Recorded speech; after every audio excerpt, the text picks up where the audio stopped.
नया वर्ष का प्रारंभ है और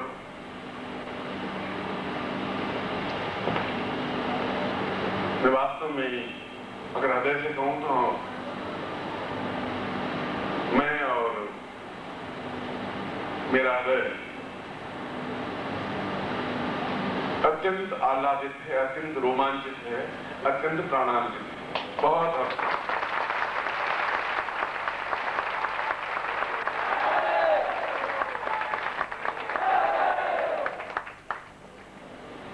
मुझे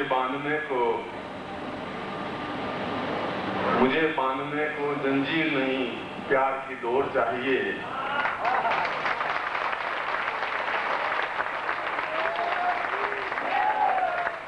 मुझे बांधने को जंजीर नहीं प्यार की डोर चाहिए।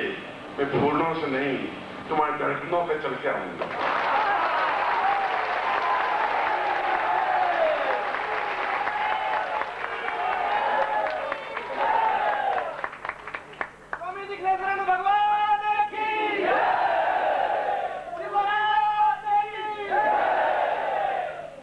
आज ही मैं आपके दिल की धड़कनों पे जब चल करके आया तो प्रत्येक धड़कन, प्रत्येक सांस इस बात की गवाही दे रहा था, इस बात की आवाज दे रहा था कि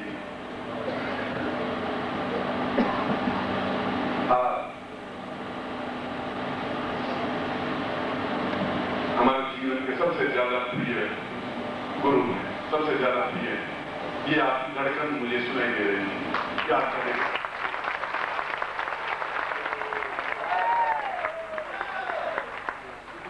और इससे ज्यादा चाहिए ही कुछ नहीं। जहां तुम्हारी धड़कन हो, जहां तुम्हारा प्यार हो, जहां तुम्हारा स्नेह हो, जहां तुम्हारा अटैचमेंट हो, जहां तुम हो, वहीं पर मैं खड़ा हुआ हूं।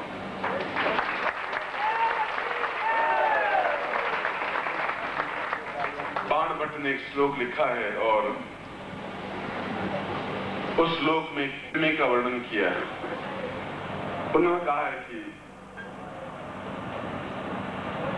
उसने प्रेमिका को पूछा है कि मैं विलंब हो गया, लेट हो गया। उसने कहा लेट नहीं, आप मेरी आंख हैं, आप मेरे दिल हैं, आप मेरी धड़कन हैं, आप मेरी ओठ हैं, आप मेरी बाहें हैं, आप मेरे पैर हैं, आप सब कुछ मिलकर के मैं बनी हूं।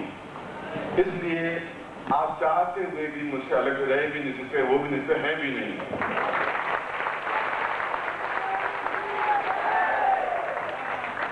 और आप भी मेरी प्रेमिका हैं पूरी पूरी।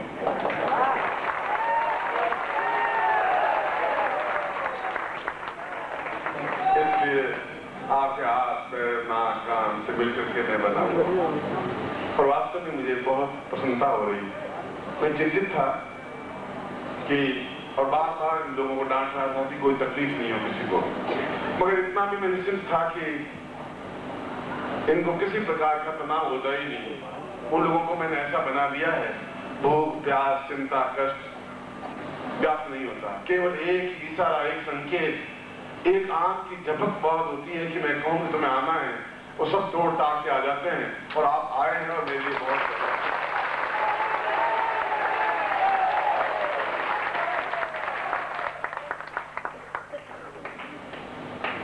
ये यहाँ के जिनका हॉल है वो आश्चर्यचकित है। 10 टेलीफोन आ गए, गुरुजी क्या हो रहा है?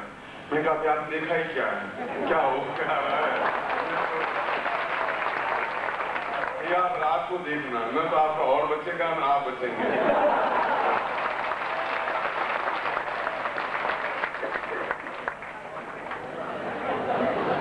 इसलिए ये पूरी रात आपकी मेरी, इसलिए आप चिंता नहीं करें।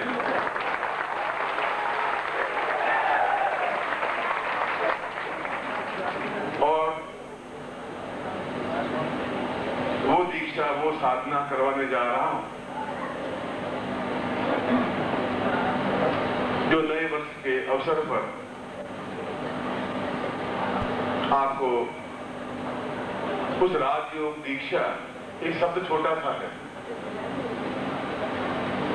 मगर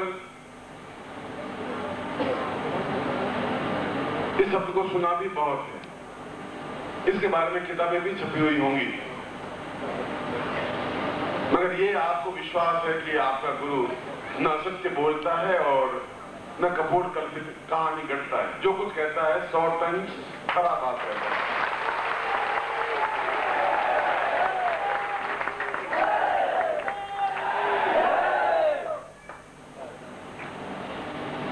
चाहे किताबें लिखी हुई हो या नहीं हो, 2-4 किताबें जरूर प्रकाशित होंगी, मेरी नजरों से नहीं गुजरी हैं,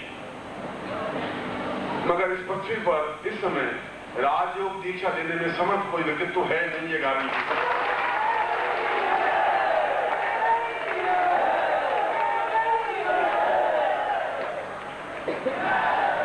और अगर मैं अपने शिष्यों को राज नहीं बना दूं, राजयोग का तात्पर्य राज्य नहीं, सम्राट नहीं, बादशाह नहीं, राज का मतलब है अपने आप में महानतम बन जाने की क्रिया और तुरंत महानतम बन जाने की क्रिया।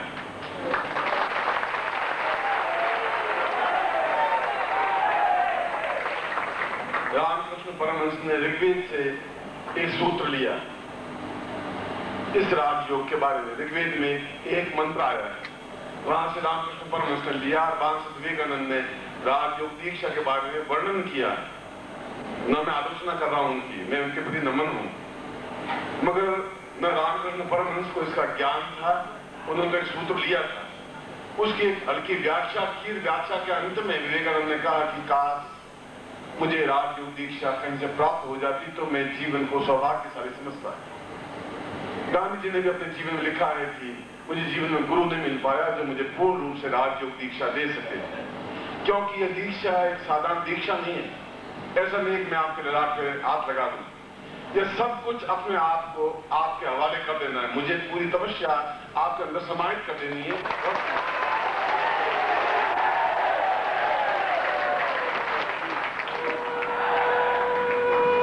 उसके बाद गुरु और शिष्य का भेद समाप्त हो जाता है, अभेद स्थिति आ जाती है, एकाकार हो जाते हैं, और वही क्रिया, वही स्थिति आज की रात आपको देने जा रहा हूं। और आप में से कई लोग 20, 30, 40 सालों से मुझे से जुड़े हुए हैं, और आप में से अधिकांश शहर ऐसे भी देख रहा हूं जो 10 साल में पहली बार ऑफिस देख रहा हूं, 5 साल में देख रहा हूं या 7 देख रहा हूं, मगर 40 साल बाद भी आप मुझे भूले नहीं। घूमे बहुत और भूले नहीं। आपको एहसास हो गया कि चाहे कितने भटके हैं, अगर कुछ मिल सकेगा तो उसी जगह मिल सकेगा जहां मानसरोवर खड़ा हुआ है।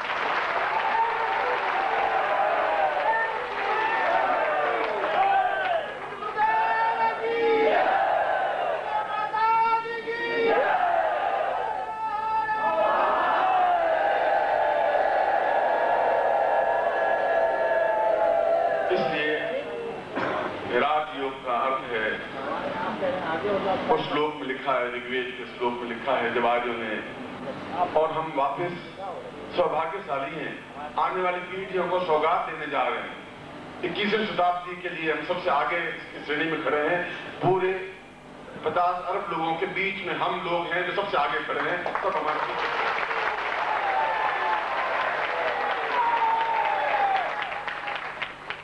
क्योंकि भारतीय संस्कृति वैदिक सभ्यता से शुरू हुई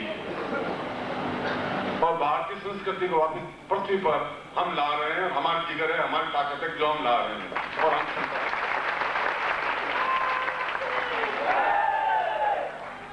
राज का तात्पर्य है कि राजयोग का तात्पर्य है कि मैं कमजोर हूं, कायर हूं, बुज़दिल हूं, समस्यापूर्ण हूं, तनावग्रस्त हूं, मगर एक झटका ऐसा लगे कि मैं उस समुद्र पर छलांग लगा सकूं, पार उतर जाऊं, समस्याओं से मुक्ति पा सकूं। पहला अर्थ इसका हुआ।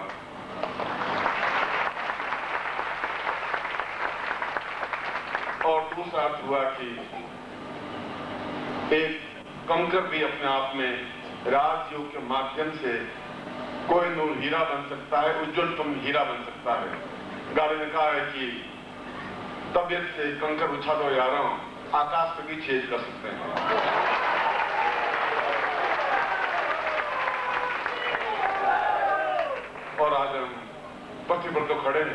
और आकाश में हजारों छेद करके दिखा देना चाहते हैं कि हम क्या हैं और कितनी छलांग लगा सकते हैं।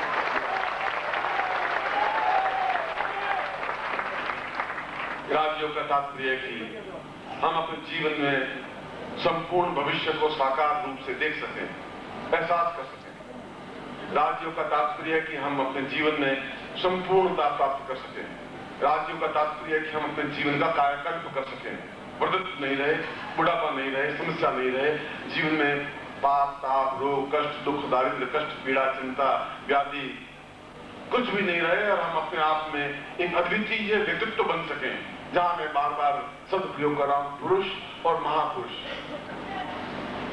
और महापुरुष भी हम में से बनते हैं, हम सब कुछ लोग बन सकते हैं, बनते हैं। आज की रात और फिर ये नया वर्ष और आप और मैं, ऐसा संयोग तो सौभाग्य से ही प्राप्त हो सकता है, इसके अलावा तो संभव भी नहीं है। और ये मात्र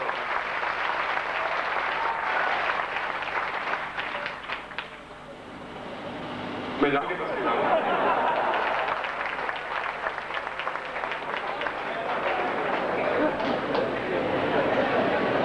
वहां पर जो विदेश कई बार गया हूं, 50-60 बार गया हूं विदेश। भारतवर्ष में तो अब रहने लगा हूं, पहले बस स्विट्जरलैंड, फ्रांस से जहाँ, वहां से वहां, रूस, इंग्लैंड, अमेरिका। इंग्लैंड वाले भी इंग्लैंड को जितना नहीं देखा, उससे ज्यादा मैं इंग्लैंड को देख सकूं, लंदन को देख सकूं, मैं, मेरी पत्नी, कैलाश या हमारे जो बच्चे हैं, सभी लोग, मतलब अब इनके मन में कुछ रही कि चीन कैसा है, रूस कैसा है, जापान कैसा है, अफ्रीका कैसा है। वहां पर स्विट्जरलैंड में 87 में गए, 87 की घटना, 2-3 मिनट आपके साथ, क्योंकि नया साल है और हम उदासी के साथ नया साल नहीं बनाएंगे और मुस्कुराते हुए, छलछलाते हुए, झरने की तरह बहते हुए राजयोग दीक्षा दूंगा आपको। तो वहां पत्नी साथ में थी, पत्नी ने कभी डिस्को डांस मेरे साथ देखा नहीं कि ये बेचारे गुरुजी, सीधे साधे गुरुजी हैं, ये डिस्को डांस कहां से करेंगे। इनको मैंने कभी समझाया नहीं और मैं बंबई में ट्रेंड हो चुका था।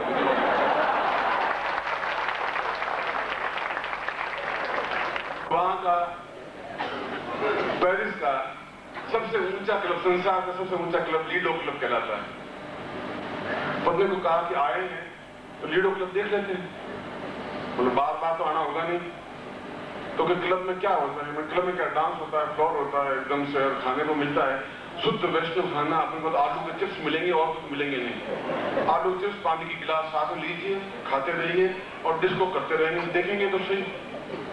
तो चलिए, पत्नी बेचारी सीधी साधी चली। अम्मी बात यूं बिल्कुल बाप के पति की तरफ पीछे पीछे चलते थे, न कोई अकड़ न कोई बात, आगे आगे इनको पीछे पीछे चलते रहे।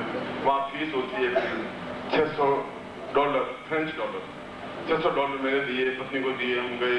एक मिस्टर पटेल थे गुजराती, वो हमारे साथ में थे।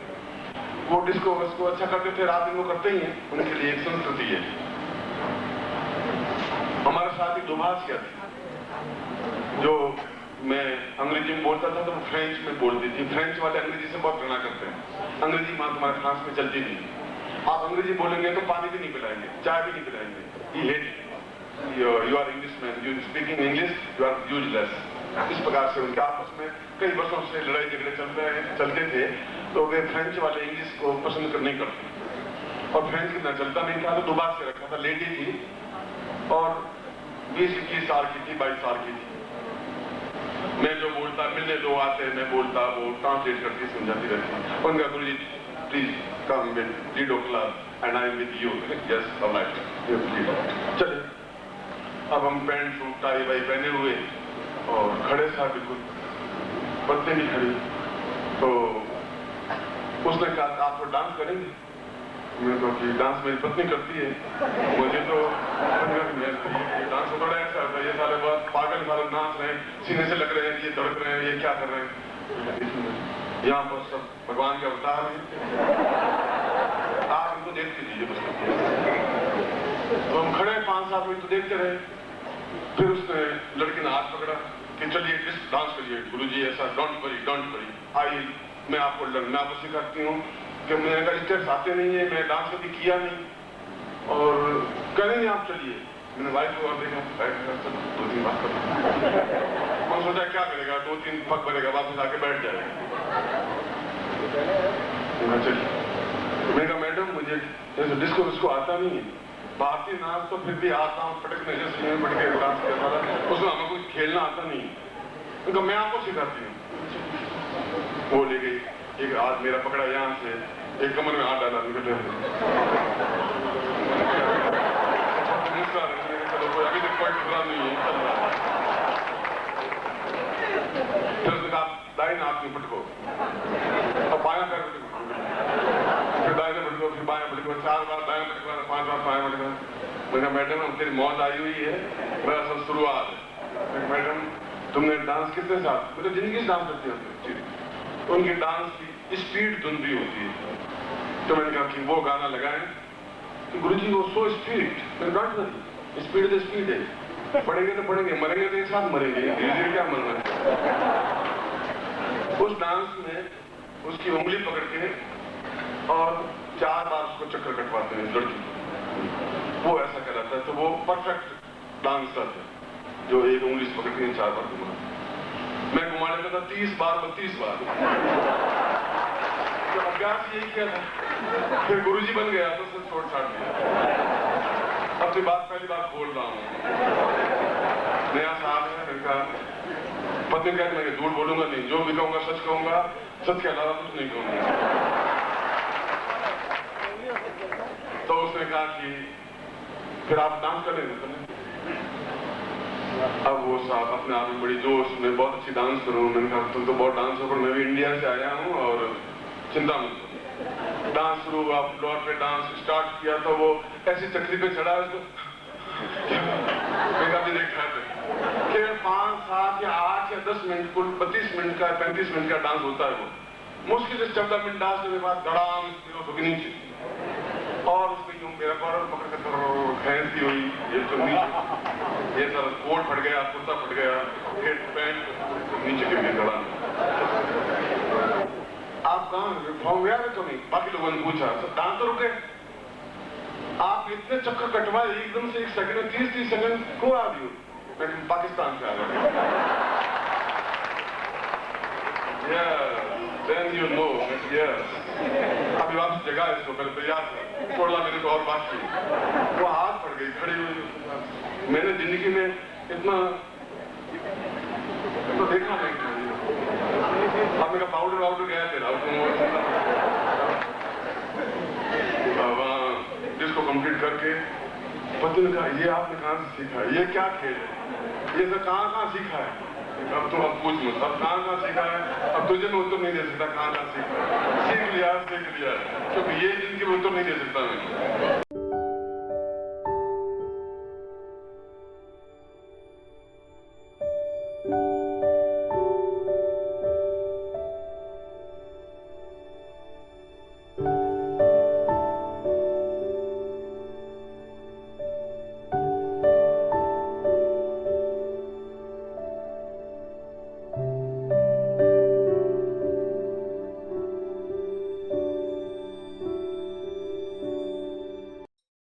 ओम परम तत्वाय नारायणाय गुरुभ्यो नमः।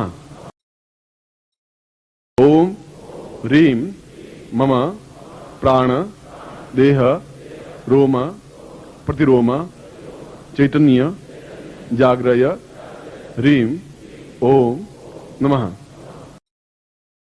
ओम भूर्भुवः स्वः तत्सवितुर्वरेण्यं भर्गो देवस्य धीमहि धियो यो नः प्रचोदयात्।